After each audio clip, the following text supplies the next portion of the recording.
All right, here we go. Hey, everyone, I'm Jeremy Parsons. And I'm Janine Rubenstein. It's almost time for the star-studded and virtual 27th Annual Screen Actors Guild Awards. Yes, guys, very excited for this. In less than 1 hour from right now, some of this year's greatest performances are going to be honored as the SAG Awards are simulcast on TNT and TBS. That is at 9 p.m. Eastern. Hey, let's kick things off with a little champagne TNT toast. TNT, of course, a proud supporter of the SAG-AFTRA Foundation and the SAG Awards. There we go. Yes, let's get things started by handing out the first awards of the evening.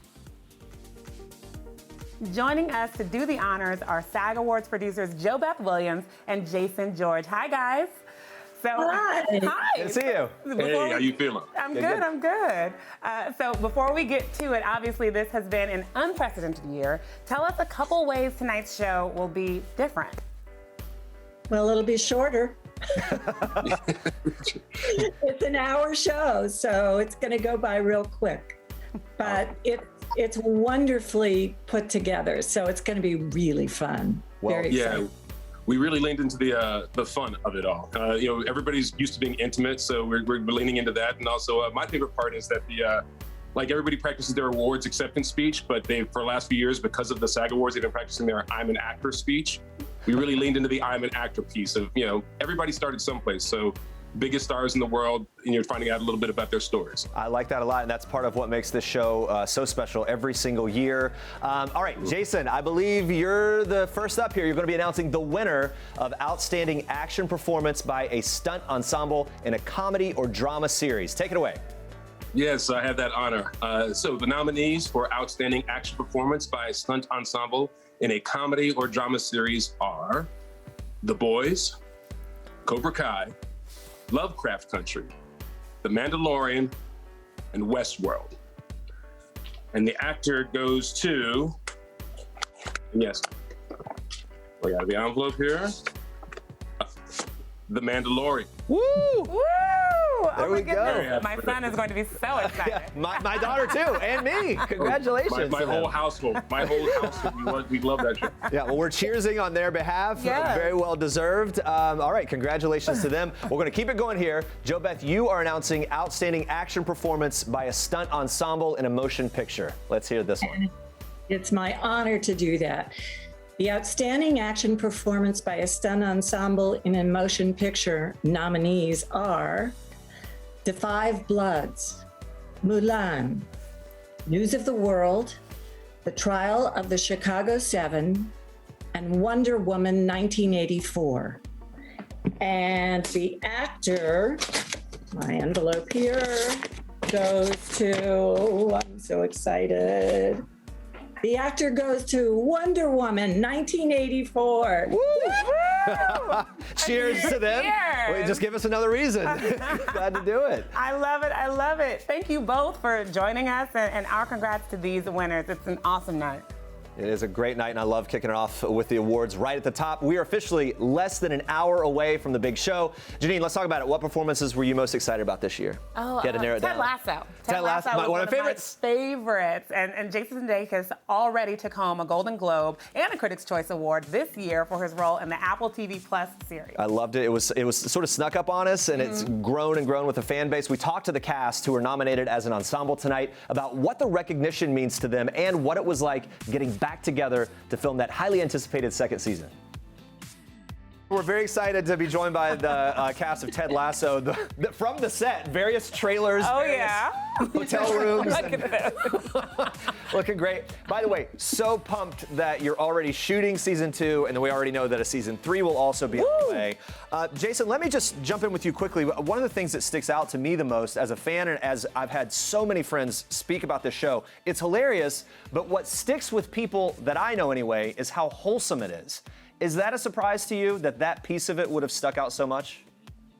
Yeah, because we use the F-bomb pretty liberally. That's right. You know, and I like that we've been saddled with the term wholesome, and I mean that sincerely, because you know, words are just words. It's just letters and symbols arranged in a specific order that carries some connotation that may mean different things to different people. Sure. So yeah, but I'm surprised by that, to be quite honest with you. You know, we've got our fair amount of, you know, jokes about D's and B's and like I said, F's, and you know, this is the way my son speaks. An S, we say the S word, you know, you know, and people have, you know, sex implied. We haven't shown anything as of yet. But as of yet, does that mean? I mean, you know, we'll see. We leave that up to the editors. The editors just felt like, you know, whatever they, you know, they just want to put us in our best light. Got it. Wow. Well, Annette, I want to ask about how it feels to be at the big show with such a young show. We've been talking to cast that, you know, they're in their 5th season, their final season, they're all of this, like, Ted Lasso just came on the scene, and you have all these nominations, of course, wins already at other award shows. So what does it feel like to kind of be the Cinderella story almost right now? It's absolutely fantastic, isn't it? I mean, it's just wonderful. But it comes from the heart of it. That's what's carried it, the humour and the heart there. And we're all having such a great time doing it, making it for folk. But it seems the right place to be. But it is a fairy tale, yeah. Hannah, what are you most excited for people to see coming up? Oh, now that's a very clever way to try and get me to give you spoilers. Don't think I don't see it wasn't that clever. That was smooth. Yeah. You're not getting that out of me. Well, is she still? Well, okay. Wow. Is she still going to have that hard edge? Is she softening out a bit? Do you know why I'm saying that? Because I honestly, if you set me off going, I'll end up saying something that I'm not meant to about season 2. So I'm just gonna. I like playing her, and I'm going to continue to like playing her. Don't to ruffle any feathers. I know. That's good. That's good. Tell me about soccer. Like, what in terms of what you guys had to do, or football, or whatever. Like, just getting into the space for this environment. Like, top of mind for, like, is anybody like professional? Like, is it? Steve, you got the skills? It's me. Yo, I'm sick at football. I've got skills. I'll back myself. Okay. Don't look at me like that, Hannah Waddingham. Don't look at you. You haven't seen. All right, listen. Season 2, all right. Brendan, help me out. CGI. It's time to settle this for once. All right, cool. Let's just. I mean, yeah, no, we're good. We enjoy playing football. Like, football is my sport and the sport of like so many of the other guys who play this. So like getting to come out here and play football professionally, you know, all day is a dream for us. So yeah, it's great. Professionally in quotes. Brendan, you know, I wondered the thing about watching it. We sort of learned new things about your character as we went. That he, you know, had special skills in certain areas or whatever. Are we kind of revealing new things about him? Were you surprised about anything that kind of popped up about who this guy is? Well, none of it surprises me because I'm in the writer's room, so I have an advantage. You are creating this dynamic. Yeah. So no, we have our basic idea of what we think Beard has been through in his life when him and Ted were together in their lives and then apart and now back again. How much more we'll be telling you, our lovely audience, that will remains to be seen. I know the trick you're doing. You did it to Hannah, and I saw it. Thank you, Hannah. It's not going to work. Good listening all around. Jason, what was it like as you guys kind of came back on set together, having, done the wave of the first show, and then all of a sudden it starts getting attention? When everyone kind of reconvenes, what's the vibe, and what were your sort of like marching orders moving forward as the guy who's helming the thing? Oh, gosh. I mean, it was a little odd because we can only see half of each other's faces. We couldn't hug each other. We couldn't high five, because of COVID. So, and yet there was a tremendous, connectivity amongst everybody here in both making the first season when it was this invisible thing and everybody just going with their gut and trusting one another and assumed somebody knew what the heck they were doing. And then, we somehow proved, people right and that we did know what we were doing in some ways and fashion. And we, filmed all that stuff and put it in the right order and it all worked out. We put music to it and et cetera. But yeah, I think people are just happy to be back to see each other. And then all this stuff, people's response to it. And then certainly any of the things that have occurred with awards has just been, cherries on top of gravy.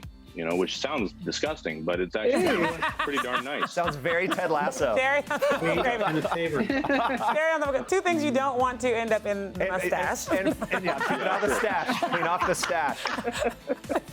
Final thing. Were you as surprised as we were that one of the biggest talking points out of the Golden Globes was your sweatshirt, the hoodie? So many people talked so much about it. Not surprised at all. No? 100% intentional. Yeah. Intentional. Going for it. Yeah, I 100% knew that was going to be a whole to-do.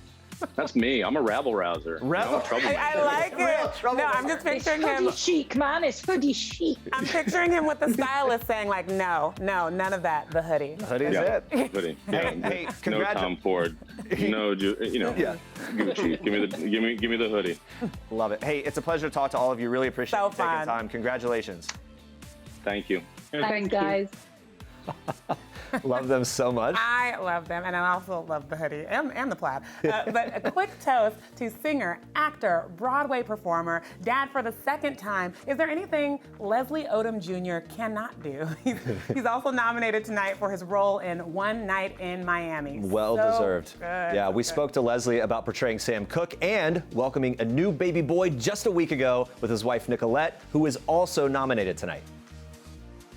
Leslie Odom Jr. looking good. Love the suit. Thanks, brother. Yes. And you got the glow of a new dad. Now, I know you're dad for the second time, but congratulations, baby Abe, yes, I believe congrats. I saw. Yeah. We are so joyful. Look, award season is wonderful. Really, it's so nice to have your name included on lists like these, but there's nothing like the joy and the renewed energy and all the wonderful things that happen with a new baby. It's just great. That's great. Just embarrassment of riches, and I just have to go back to this jacket as well. Oh my goodness, you look good. This is amazing. Can you show the arms? Like, yeah. Look at this. Yes. The purple. Yeah, I'm like, okay. I don't want you to miss any of this. But again, yes, congratulations. Your wife as well, who is nominated for a SAG Award. She played your wife in the film. I want to know what that was like in terms of casting. Like, did you come home for dinner and just say like, hey, guess what? I got this new Regina King flick, and she's like, wait, so did I. Like, how did it work? How did this work? Miami? What? Well, we were in Nicolette really saved the movie from, we were in a bind. An actress was cast pre-COVID, and we were supposed to shoot these scenes between Sam and Barbara in LA after we wrapped in Louisiana, the beginning of March last year. And you guys know everything shut down. And so the film, we didn't get these scenes until June. And we were still not out of the woods with COVID yet. So anyway, they were looking for a fabulous actress. I told Regina King, well, I just happen to live with one of the greatest actresses you will find. So it worked out. Oh, good husband. Good husband. We've got the chemistry down. We're good to go. We don't need a chemistry test. Her schedule's open. Yes. We've been quarantining together. Like, if you want to throw in a kiss, we good. Like, yeah. That's so great. Hey, look, just thinking about talking to you before recently for an Oscar nomination. You have dominated the stage. You've got Tony, Grammy. I mean, all this stuff going for you. What's next to conquer in your world, if you had to kind of look ahead? Man, I don't know about conquering, but so much of the best things in my life have been creatively and in my profession have been really when I was invited to be a part of a championship team, when I was a part of, a winning ensemble. Hamilton, One Night in Miami is no different. So, eventually, I'd like to be a part of putting those teams together instead of waiting for wonderful phone calls like that. Being in charge of sort of gathering the troops and putting the team together myself. Love that. Cool. And then I have to ask about jumping into Sam Cooke, becoming Sam Cooke. What did it take for you to get that ethos? I look at the soliloquies and the monologues. They were so deep and emotional. And then when you sang A Change Is Gonna Come at the end of that movie, I cried. It just brought it all together. So what did it take for you to go there? Brilliant script. It's fourth thing. Brilliant script from Kent Powers. Writing is king. It is just... I used to think, talking to actors, I really used to think that you could act your way, into something interesting. That you could just be fabulous enough on your own and make something watchable. You can't. I mean, somebody has to give you the material to fly, to challenge you and also make you simpler because the material's so Kemp did that. I had amazing scene partners. You couldn't ask for a better sparring partner than Kingsley Benadir as Malcolm X. I'll tell you that much. I had a brilliant director in Regina King, who's an actress herself. And then, just support and resources. I had all the Sam's music. I had a great dialect coach. It was a winning team, and I know how to play my position. I know how to listen and how to play my position when you have that much support. I'd say the one exception is you could bring it without writing with that suit on any set. That's the one exception. That's the one exception. Hey, man, we really appreciate you taking time. Congratulations on everything. Congrats. Thank you, guys. Bye. Bye. So great and so well-deserved. Excited for everything going on for him. And next up, the Netflix series that took binging to a whole new level this past year, Bridgerton. And by the way, get the tissues out here. This is for you. Because you know what? The big breaking news, in case you missed it, Regé-Jean Page, a.k.a. the Duke of Hastings, not back for season 2. And the Bridgerton fans are just, that's exactly right. No, Sums seriously, it up. Heart's breaking. We're actually very sad. But the show must go on. So we caught up with some of his castmates to get a little season 2 scoop. Joining us now is Luke, Will, Florence, and Polly, a portion of the amazing cast from Bridgerton. You guys are nominated for Outstanding Performance by an Ensemble. How does it feel to be nominated right now?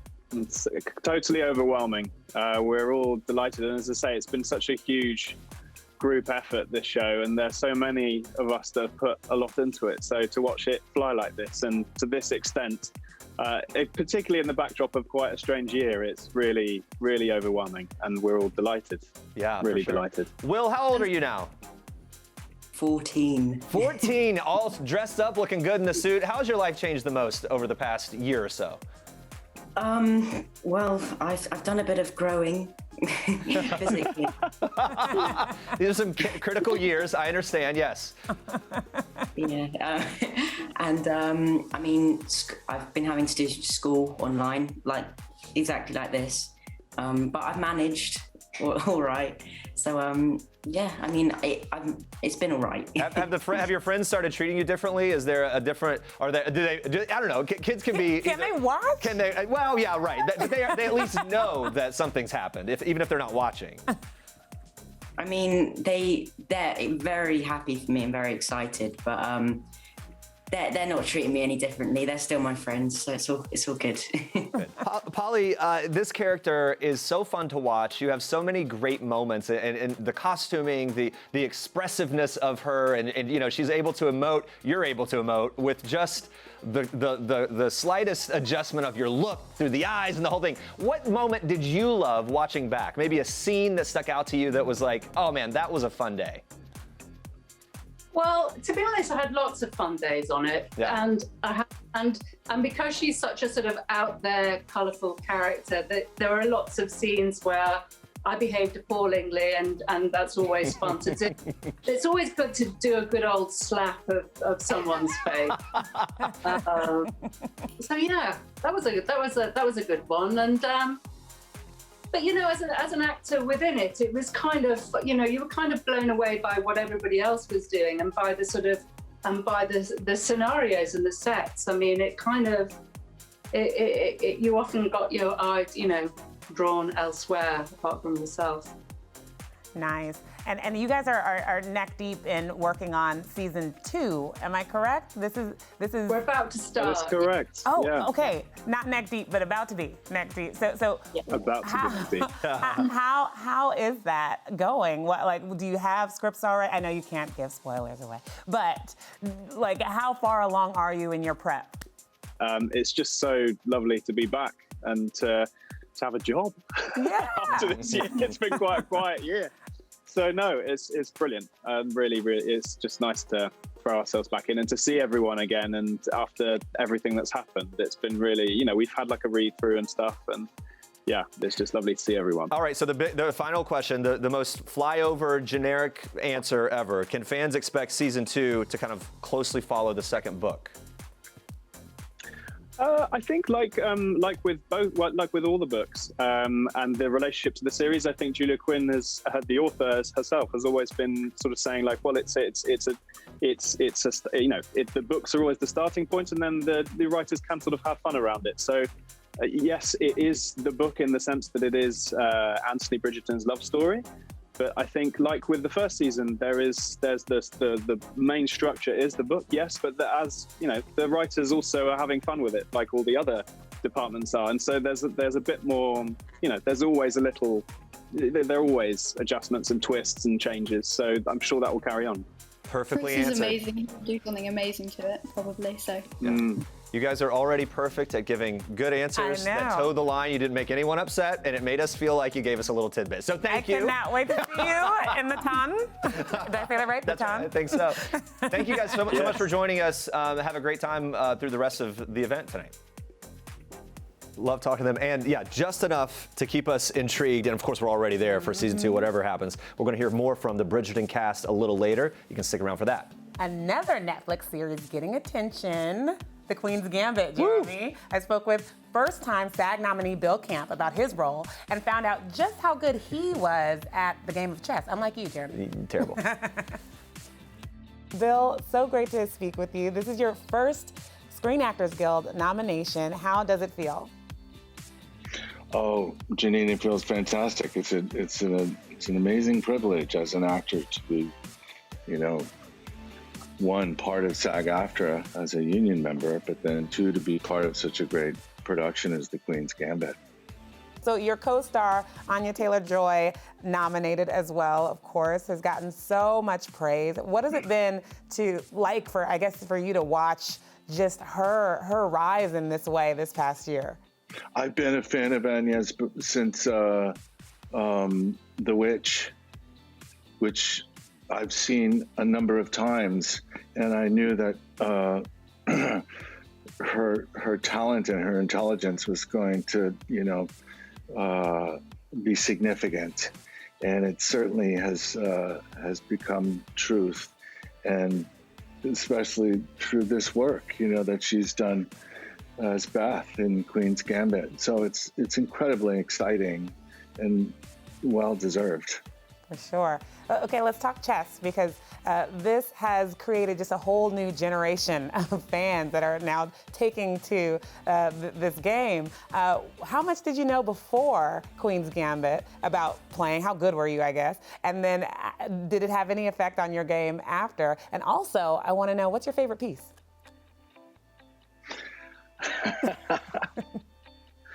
I think I'll start with my favorite piece, and my favorite piece is the Knight. And then I'm not very good. I can hold my own for a little while. My game did get better because I got to hang out with Bruce Pandolfini, who is a master and the teacher of masters. And the amazing privilege of just going and hanging out in his kitchen and playing, and listening to him explain the game and the tactics and strategies and map stuff out for me. And look at his, the texts he's written on the game itself. And I started to play when I was in third grade. So I first learned the game in third grade and played a lot with the same other, I think it was 4 other classmates of mine. My son started to play again when he was in third grade, or learned how to play, and then thus that made me start to play again, because there had been a long period where I played very little, 45 years or so. So then I started to play again with my son, who learned. So you had the background for this. That is so awesome. Well, Bill, thank you so much for speaking with me, and congratulations on the nomination. Thank you so much, Jenny. I appreciate it. Yeah, that show. My favorite piece, the Queen. But absolutely. Jeremy, I wanted to ask you, what were you doing at 12 years old? I was not playing chess, that's for sure. I mean, you can tell from a mile away I'm a checkers guy, right? It's very clear. And that became even more apparent watching Queen's Gambit. But I love the attention they're all getting, for sure. well, you also weren't getting a SAG Award. So one of the night's youngest nominees is 12-year-old Helena Zengel, who had a breakout role opposite Tom Hanks in News of the World. So jealous of her because she got to work with Tom Hanks, my favorite. And we had to ask her what it was like on set with that legend. So how is it feeling now that all the buzz that was building up earlier in the year is kind of coming to fruition and you're nominated? Yeah, I'm feeling just so great. I'm having so much fun and having this award ceremony just like over the computer and stuff like that. It's just, it's so fun. Like usually I'd be in LA and now I'm sitting right in front of the computer. Nobody knows what I'm wearing down here. And I think we're all having lots of fun. And yeah, I think it will be a great night. By the way, worth noting, if I believe I've got it right, if you win tonight, you'll be the youngest SAG Award winner in history, which is a pretty big deal, and definitely worth noting. Also, let me just say this. I'm a huge, like an embarrassing level fanboy of Tom Hanks. I've interviewed him a couple times, and every time I'm just a blubbering fan idiot. I can't get a word out. I just want to know, from your perspective, what's the big takeaway? Maybe some personal interaction, something you guys did that was maybe fun offset that you will never forget.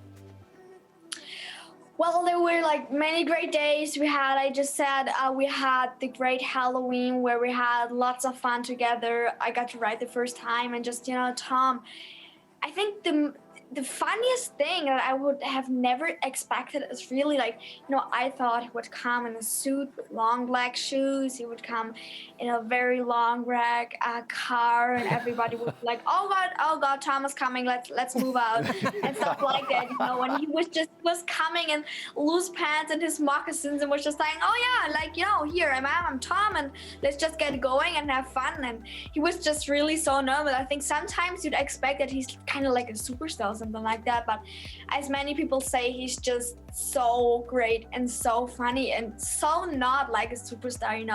He's doing every ridiculous thing you do when you're a child or something like that. And his typewriter collection, just him being him, is just very, very great. And I just, we became like family, like very, very close friends, and he's amazing. Just excuse me, I'm ordering moccasins because Tom Hanks wears moccasins and I like Tom, so I'll be doing that. Thank you for that story. That is so great. For you mentioned there how proud you are of the film. News of the World ends up getting a lot of praise, very well received, and getting this kind of attention. What does that mean to you? Does it validate the process and the work even more? Yes, kinda. I mean, sure, yeah, I'm very proud of the movie. It was like my first Hollywood movie, and directly with that big actor, and also the director. I mean, Paul Greengrass is a wonderful man. He has done many great movies, and I think it just makes me even prouder. Thank you so much. It's such a pleasure to talk to you. We really appreciate it. Thanks for taking time for us today. Congrats on everything. Thank you. Great hearing from her. And guys, a lot of people have been talking throughout award season about late actor Chadwick Boseman. He's continuing to receive recognition this season for his roles in 2 Netflix films, Ma Rainey's Black Bottom and Da 5 Bloods. I spoke to some of Da 5 Bloods cast and what it was like to work with Chadwick on that Spike Lee film. Isaiah and Norm from Da 5 Bloods, how are you guys doing? How does it feel to be nominated? Wow, great. Feel great and also honored. I know that sounds like a cliche, but honored, especially this one because it's of our peers. Wow, and how does it feel to kind of come together, even though it has to be virtually, but just to be able to be back in the same vicinity and share some space over what was such a huge moment for you guys, a huge film? It doesn't matter to me how we get together as long as we get together, especially getting to know everybody over in Thailand and Vietnam, just to be able to get together and share those memories. I love it. I really jump at the chance in moments like this. So I'm glad that we were nominated so that we can come together. Cool. And then also nominated, of course, very bittersweet, but Chadwick Boseman, your co-star in all of this, and we've seen him just get awarded throughout this whole season. How does it feel in this moment, kind of looking back to the time that you had and being in a project with someone who you so lost so terribly? Well, it's just a tribute to his legacy of all the work that he's done in such a short amount of time. And for us to have just a little bit of, we were together for about 6 weeks before he came in, but, he fit right in there with us and built up this amazing camaraderie. And it's just an honor to know that we were part of that legacy that he's built. So sad that he's gone. Yeah, it's very special. And the fact that we were one of his last films, to me, makes it even more special that I got a chance to spend some time with him, working in the way that we did, in the environment that we did, where we sort of had to hang tight and close and really trust one another. That is very special to me every time I see what he has accomplished and the awards that he's getting. Very well deserved, and I'm glad that I was a part of the making of that. Yeah, it was such an awesome performance by all of you. What was Spike Lee like on this set? What was it like working with him, and what did he pull out of you guys? For me, it was, I had known, been a fan of his work for so many years, and then to finally work with him, he knows what he wants it, and how he wants it. That was the one thing, and he takes control. This small man takes control over a big project, but you also feel comforted in knowing that you're safe and you can try anything. He allows you to try things and encourages it. So, this is a plug for me. I work with Spike Lee again anytime.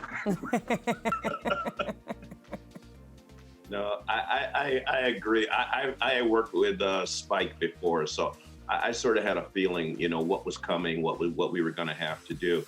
So I know how Spike works, and he does give you a lot of freedom to try different things and do certain things. So I sort of jump at that chance to, if I feel something, I don't have to edit myself.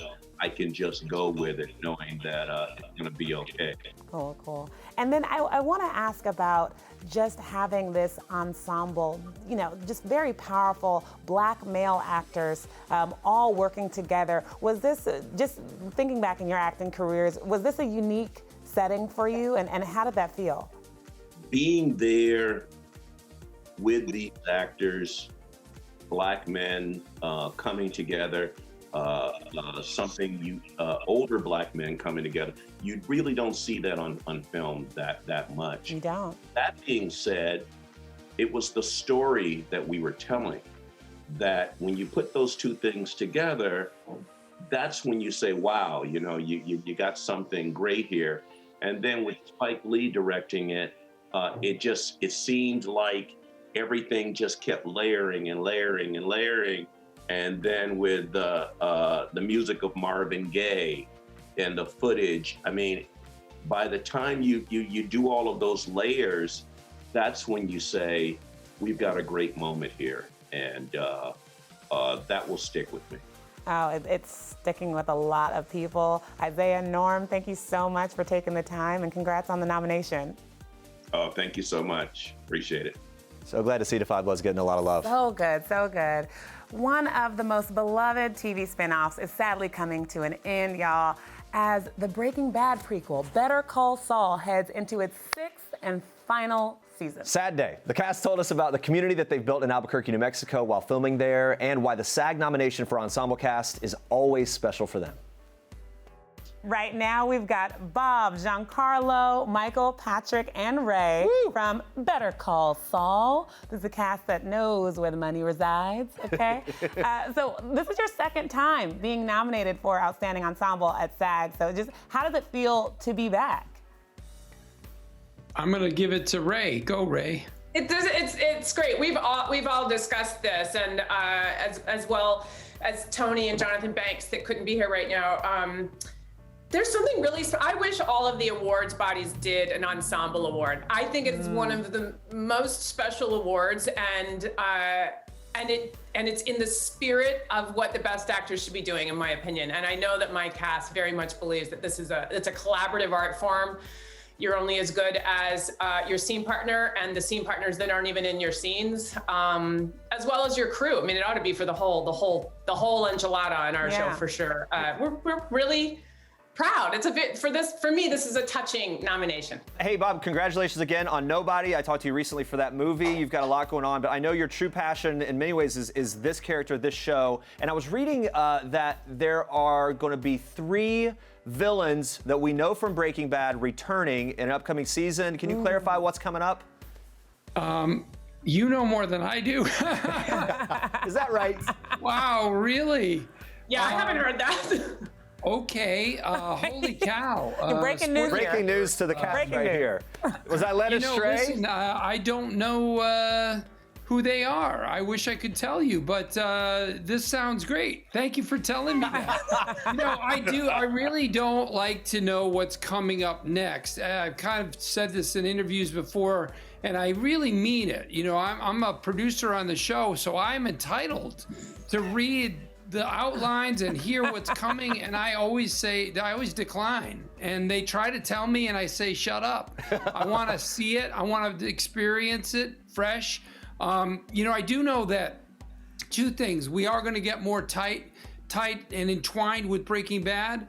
And I was told by Peter Gould that when you're done watching Better Call Saul, especially this season, you will see Breaking Bad in an entirely new light. So these writers are masters of turning what you thought you knew about a character or a story point and turning it on its head, turning it inside out, and showing you a different dimension of the story. And I think they're going to do that with Breaking Bad in this final season of Better Call Saul. There we go. Nice. And Giancarlo, I have to tell you, you've had me since Julian on School Days. I've been following your career for years. If you haven't seen that, anyone, please go watch that film. But what does it feel like to step into this character and I guess take me into the ethos, because he is bone-chillingly cold to me. Oh, well, thank you so much for following my work for so long. It's certainly, I'm very grateful for that. It's really exciting to step into this character again when my mindset became correct surrounding it. We're looking at, and I've always thought that if you're able to watch Better Call Saul and then go right into Breaking Bad, as Bob referenced, you'll be seeing Breaking Bad in a whole new light, and then you could do it in reverse as well. This would be the spectacular bookends of this show that the writers have so brilliantly coupled together and are intertwined in such an unusual way. For me to think about Gustavo Fring years earlier allowed me to access tad bit more vulnerability, even in my bone or spine-chilling way, to think about maybe accessing a little more anger, having a little more temper, not being so absolutely stoic and holding it close to the best. So it allowed me to find some new nuance. Finally, quickly, Michael and Patrick, as you sort of, this thing winds down, you start to envision the end. I know we're celebrating today, but let's envision the end. What are you going to miss about the camaraderie you have and life there in Albuquerque as you're filming? Michael, let's start with you. I think just the friendships that we have, we're maintaining, which is great. I always text any of these guys, and so hopefully that will continue. I think what I miss the most is how much I've been learning from these guys, just from the directors and the writers and watching my castmates. It just really feels like going to school with like the best DPs, the best camera operators, and I'm gonna miss learning something so valuable every time I'm on set. Sure. How about you, Patrick? Oh, well, I mean, obviously I'm going to miss the suits. Best suits on television. Thank you, Jen. Absolutely. AMC's not going to let me take them because they pay the suits more than they pay me. I can also tell you that. It's like I got the job of my life, and I was like, yay! And then they said it shoots in Albuquerque, and I'm like, oh no! And now, 6 years later, I got to say, I'm going to miss Albuquerque. I get to go there and hike, have this great job. And as Michael said, it's a family, a home away from home. And like a good old circus, we get along, we put on the show, and I'm already sort of very, very nostalgic about it being ended. But I'm not gonna ruin the now for the then already. It's been a great ride. Thank you guys so much. Cast of Better Call Saul, really appreciate it. Congratulations. Thanks, guys. Great hearing from them. And let's talk about HBO Max's The Flight Attendant. Everybody's been talking about it. New to the scene, but already so much buzz for the show. It's up for 2 SAG Awards tonight. We got some of the cast reaction to being nominated. Watch. Here we have Audrey, Merle, TR, and Griffin. Oh my goodness. Hi, guys. Good to see you. The Flight Attendant. Nominated. Tell me, you have so many just huge moments in the show, and the connectivity just started immediately. So what was it like kind of building these characters completely from scratch? It started with a really extraordinary book, and then Steve Yockey and the writing team's reiteration and reimagining of the show turned a lot of characters on its head, and we were able to make it fresh, make it our own. And obviously the story is just so dynamic and interesting, and just something that wasn't really in the zeitgeist. So it was really cool to do that. And for my character in particular, which used to be written as an like a 50-year-old white man, was now a Black woman who's carving her own lane and building her own table in a boys club, and that was an honor for me. TR, I love how the chemistry sort of develops, but the awkward chemistry, the tension there between you and Kaylee Cuoco's character. Talk to me about spending time with her. Was there a sort of icebreaker type period of time to get to know each other, to kind of run through it? What was that experience for you? I think Kaylee has that type of personality where she's completely authentic, and she's not afraid, or she's not like I have so much. She's comfortable with who she is, and she's genuine. And so I feel like she's one of those people, we all have those people in our lives, but she's just one of those people that you get it right away. And so you feel comfortable right away with her. And and I admire that a great deal. Sure, yeah. A lot of fans were surprised by the announcement of season 2. They just weren't expecting it. So how did that land with you? And did you know going into it that this was going to be something that just kept on going? We didn't know. We didn't know.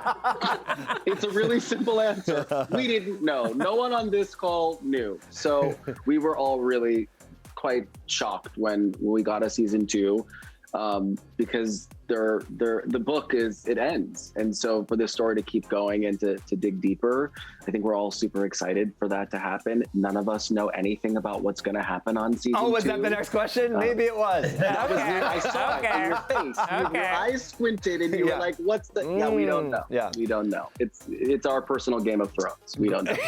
Griffin, by the way, loving the look. I love the hat, the whole vibe. Yeah. How is quarantine life or COVID life treating you? It's so good. I literally, my chickens are bok in the background. What? I'm muting. Yes, I'm muting and unmuting because they're so loud back there. I got some quarantine chickens, 12 of them. I love them. My eggs are displayed behind me. They're all real. Yeah. Does anyone else have quarantine chickens? And I had a baby in quarantine. And a baby? And oh a baby. God. Congrats. Okay. Well, congrats. Yeah, I took advantage of quarantine. I said, let's have chickens and let's have a baby. It worked. Nice. Living his best life. I love it. Yeah. Hey, Audrey, so talk to us about, as you watch back and as you started to sort of feel fans jump on board with this, right? Like the audience built and built and built. One of the weird things about streaming and the way things release. How did your life change as the show took off and became more of a staple in what everyone was watching? I mean, being on the show was amazing. So it was definitely, I've done some things before, but like seeing me on the TV was like with like all these amazing stars was just, it was mind blowing. Like when I found out that we were nominated for a SAG Award, I was like, what? Like it didn't even feel real because, I think I said before, like, it was so much fun filming because everyone is so hilarious. So like, we were just having fun all day. So the fact that now it's like, we're getting like all this attention on it's so fun because it's like we weren't even working, Yeah. Kaylee is a doll. She is so amazing. It was so amazing working with her. TR, what are you looking forward to the most over the next year as things hopefully get back to normal? That the depression and anxiety will go away a little bit of this. It's been rough because it's also like there's been so much tragedy that when being healthy, just going to that base level, you're so grateful for and almost guilty for because so many people have been just affected by this in such terrible ways. So it's just been, it's a mind game for all of us. And so I think I want to go back to my old anxiety and my old depression, and because I know that better. This I don't like, so that's how I feel. Well, thank you for sharing that. That's good perspective, and we really appreciate you guys giving us a little glimpse into your life now. And congratulations. Congrats on the show, guys. The historical film, The Trial of the Chicago 7, is up for 3 awards tonight, and we spoke with 2 of its cast members about the timeliness of this film today. Very excited to have John Carroll Lynch and Alex Sharp, Trial of the Chicago 7, one of the movies getting so much attention during award season. For each of you, what has it meant to get this kind of reception? Does it help validate the work? Does it take it to another level in terms of how proud you are of it? John, let's start with you.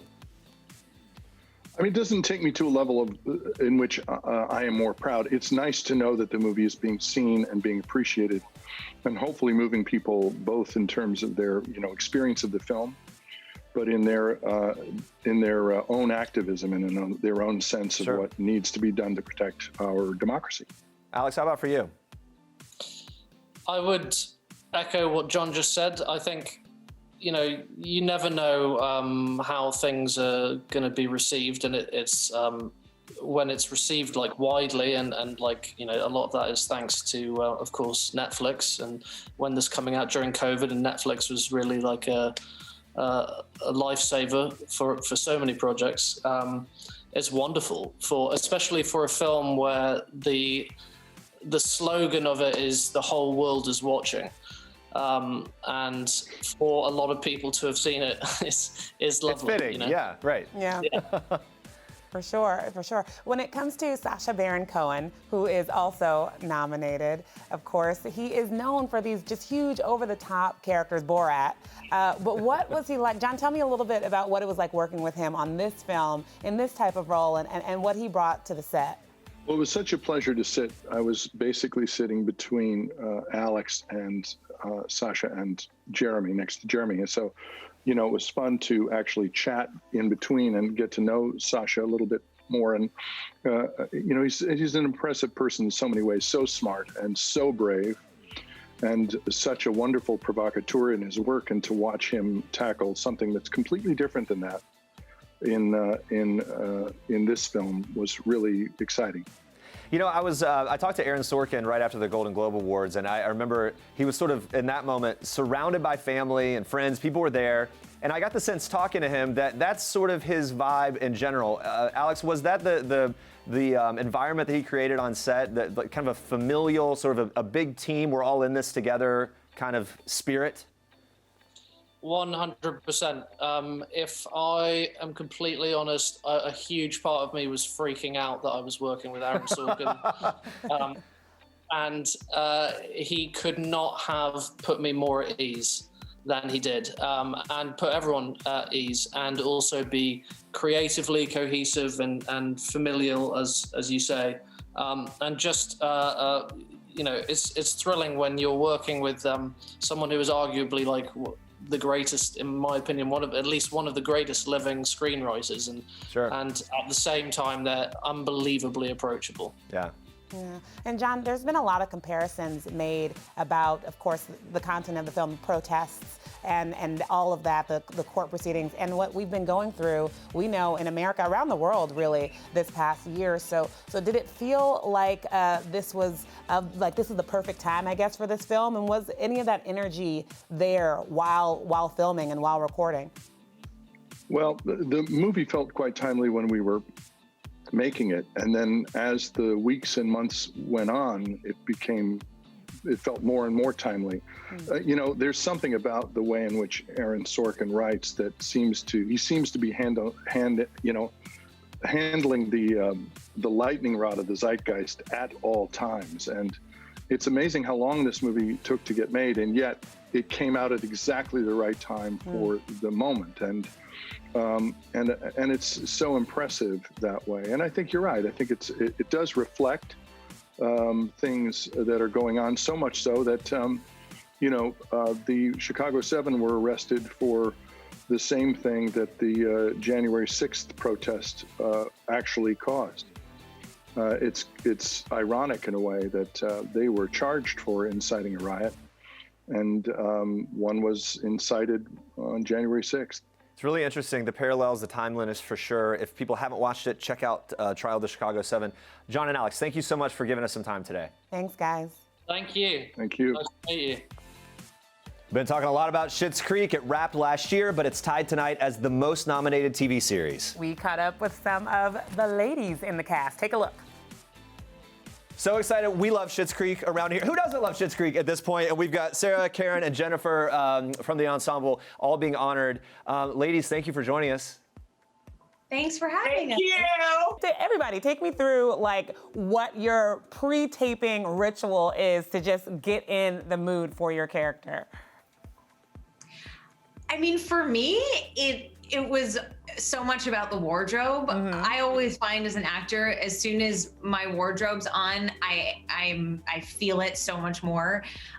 So with a character like Twyla, who wore the same running shoes every day for 6 years, all it took was a little paisley or plaid shirt, some ill-fitting jeans, and terrible running shoes. As soon as it was on, it was like, it's go time. I'm ready to go. How about for you, Karen? Yeah. I think it's the same thing for me. I think Deborah Hansen and Darcy Shane did such a great job of creating those costumes. The big breaking news lately for people who have been paying attention is that the hotel used as the Rosebud Motel is actually up for sale, at least that exterior. Look, what are your hopes for it? I guess, Jennifer, you and Roland, I'm sure Jocelyn and Roland have a lot to say about the sell of the hotel. Did you say about the smell of the hotel? The smell and the sell. The smell and the sell. And either way. Both the smell and the sale. Yeah, I mean, it's wild because there are tiny little rooms there. That's obviously not the set, but it's in the middle of a field, essentially. You get a lot of green space behind. Like you work for Zillow right now. I You're doing know, like the a Zillow realtor. present- It's so good. Beautiful view of emptiness. I know. You guys, well, this show has just taken on a whole new life in this pandemic era. But like, so how did you expect, I guess, the reaction, the affinity people would find for this show as late as it's been? Did you expect the pandemic to give this the life that it gave it? I don't think any of us were particularly focused on the show when the pandemic hit. Yeah. So I think it came as quite a surprise because it had already garnered such a fan base, and that was so buoyant for all of us, right? Because we were doing this simple little show in Canada that we all knew was good, but for the rest of the world to discover it was so great. To know that it also buoyed people through what has been an unprecedented, that word has been used too much, but an unprecedented time in our lives is I kind of can't wrap my head around it. I feel as though it's bigger than us. It's the spirit of the thing that has taken over, and I love that it's done that for people. Sure. Final question here quickly, Sarah. I know it's been a bit of a family affair, a lot of attention obviously for your brother and dad, Dan and Eugene. I wonder how all the success of this show for all of you, he won't talk about them. How has this changed, like, you sit down for family dinner, how has the success of this show changed that dynamic? What do you all make of it and the rise of it from concept all the way through to where it's at now? It's been a really interesting journey for this show because my family, of course, has been there through its, since its inception, and there were so many conversations about the show before it was even a show, before it was even cast, before these incredible women were involved. It's just been an ongoing conversation for close to a decade at this point. And so the success of it hasn't changed the conversations. There's still, Daniel and Dad are throughout the entire series, we're still so, their attention to detail about the quality of the show was so important that it was really just the quality of the show that was the most important part, and everything else was just the cherry on top. So it hasn't changed too much. That being said, there were lots of conversations about the show over the years around the dinner table. And now about the movie, maybe. Ooh. Question mark. I mean, I keep hearing about a movie. This remains to be seen, but I'm here for it if that's the case. I think the world is here for it, you guys. Yeah. Thank you all so much for taking time. Congratulations on everything. Thank you so much. Thank you. Make the movie happen. All right, we know there are going to be a lot of fans cheering on Bridgerton tonight. Two of them right here. Here's more of the cast telling us about the reception they've received since the show's debut. Very excited to have Martin, Sabrina, Catherine, and Jessica from the cast of Bridgerton. Hey guys, how's everyone? Good. Good. Really good. Everyone looks amazing. Big night. Catherine, I just want to start with you. Love the look. Thank you very much. Tell us, it's an award show. We should talk about it. Yeah. What do we have going here? So I'm wearing Jenny Packham. I've got Jimmy Choo shoes on and Fabergé diamonds. Ooh. Yes, keeping it very UK. I love it. I love it. And this is wonderful because, of course, your character knows all about the style, all about the fashion on the show, right? Exactly. She is a designer, so only the best for Genevieve Delacroix. I love that. You guys, it's hard to even sum up the impact this show has had and the fact that it's had critical acclaim. Fans have also come out of the woodwork. Jessica, talk about, has there been a celebrity that you've seen respond to this that you've been like, oh my gosh, they're watching? I mean, I saw like Kim K tweeting about it. There were so many people Everybody kind of showing their support and love for this show. Through Barrymore, loads of people seem to be loving it. Yeah. It's been really amazing. That's got to be kind of affirming on top of the work, like to have like just overall acclaim from everyone. Yeah, it's been really phenomenal. We're super, super lucky and just glad everyone's loved it so much. Yeah. Wow. Martins, tell me a little bit about what it took to prepare for your character. You always see these transformations, especially when you're playing someone who has their shirt off a lot. So I'm just wondering, like, once you booked the role, what was it like getting ready for it? Yeah. So the first, when I got cast as Will, I rang up my agent. I was like, "Yep, I need a personal trainer. I need a boxing coach." So they got me a personal trainer in my area called Kung Hua, and he's a master at what he does. He's incredible. Nice. And then also a boxing coach on set who sadly passed away called Brian Nichols, and his memory stays with me, and he sort of got me to where I needed to be in order to do all those amazing fight sequences. So yeah, I had a great team. I felt very supported, and yeah. Sabrina, let's talk about singing and dancing. What was, for you was the biggest challenge and maybe the biggest enjoyment about taking on the role and then watching it all back?